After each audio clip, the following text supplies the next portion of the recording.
the amount of people in this world that they like to big up themselves on how strong they are, how great they are, how good they are.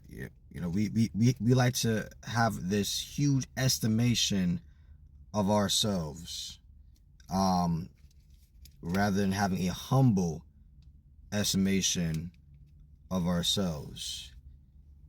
Not truly realizing just how, if we're not careful, we can really slip up and make a mistake that will totally damage our life.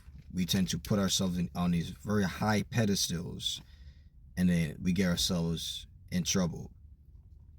Ironic how we put ourselves on these high pedestals, yet something like the tongue can get us in so much trouble. The tongue, and it's so small, compared to the rest of our body. Like the rudder of a ship that steers it, and it's so small compared to the rest of the ship. I'm not sure if any of y'all heard about that Checkers employee who, because of his mouth, ended up murdering somebody, and so the guy ended up being murdered. The worker, left his window where he's working and went around to wherever the customer was and complaining about some mustard or some sort of salting with mustard, and they were going back and forth bantering, and the worker wouldn't stop, the customer wouldn't stop. Maybe there was some threats, very likely, because I've heard a whole lot of arguments between people and customers and workers, and arguments in general. People in my family, random people on the street, and many times there's threats. And when you begin to threaten somebody, wow, that takes a strong level of self-control for someone to threaten you, and you can keep your composure. And of course, if there was threats being spread, being said, that person who said it was wrong, and obviously the person who let that evoke them to murder the person, was wrong as well. But words impact. Words have power. And so many of us think, oh, it's not a big deal if I say, curse, profanity. Words have power. Words have meaning.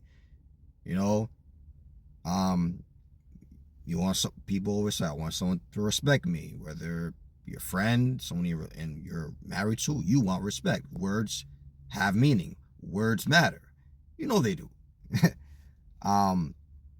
But sad how people go back and forth, and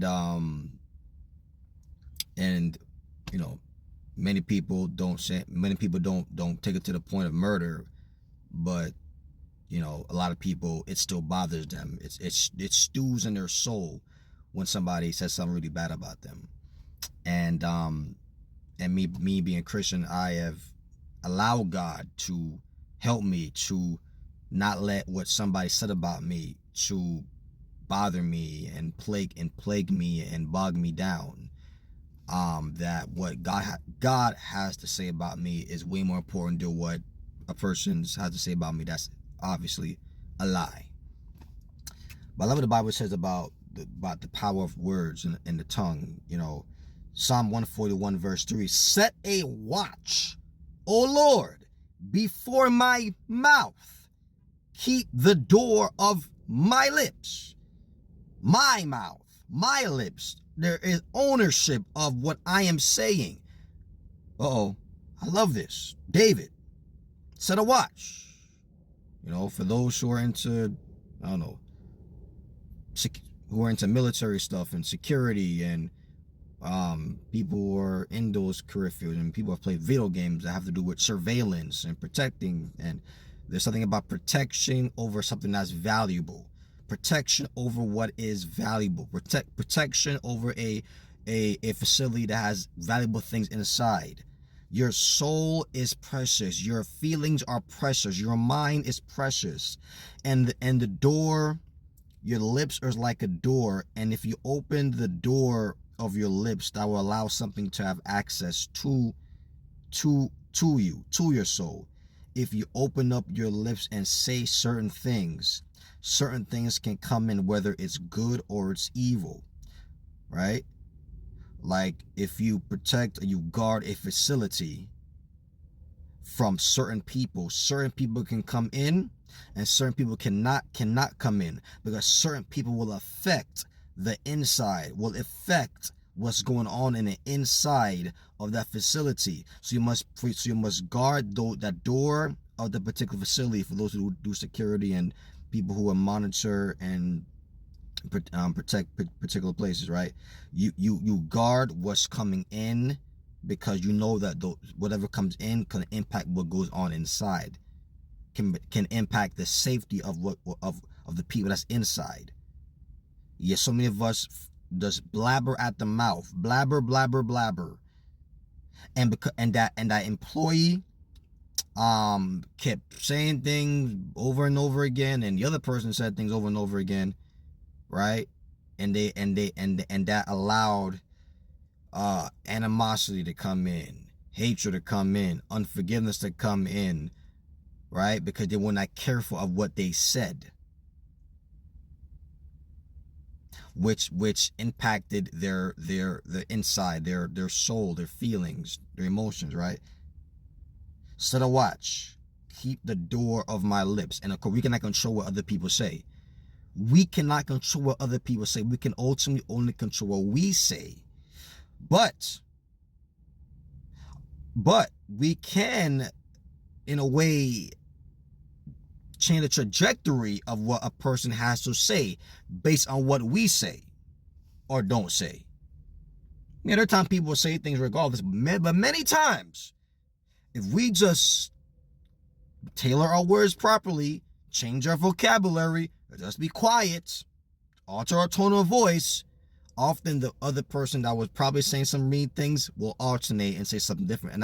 And I have realized that many times, as I have implemented that in my life. Come on. Proverbs 18 verse 21. Death and life are in the power of the tongue, and they that love it shall eat the fruit thereof, or the results of it. So whatever you say, whatever you put out into the atmosphere, or say to people are going to respond to that in certain ways. There's going to be results based on what you say. You get a job based on what you say. You can get a client for your business based on what you say. You get into a relationship and marry somebody based on what you say, or you don't. You get hired or not hired. You get the girl or not, the guy or not, the client or not, based on what you say. In court, people want a lawyer that knows what to say, how to say it. Death and life in the power of the tongue, because that employee and the customer were saying negative words back and forth to each other. It led to the death of that person's employment, because that person, that the worker allowed those words to come in and bring a deep toxic impact on himself, which led to him going towards murder, which led to the death of his employment, not a death of his freedom, because he allowed his mouth to open up and even reciprocate or say evil things back to the person, which allowed hatred to come in and manifest deeply and be deeply embedded within him, saturated within him, which allowed him to go deeper and deeper towards deeper hatred, towards murder. Death and life in the power of the tongue. They that love it shall eat the fruit thereof. Love positive words. Don't love negative words. Love peaceful, kind, patient words, not impatient, irritable, hasty words. If that worker was studying these Bible verses, which I pretty much highly likely guarantee it, I have a strong feeling he wasn't doing it. If he was, far less likely, he would have been arrested and lost his job. All right, y'all. God bless you. Keep God first place. Love ya.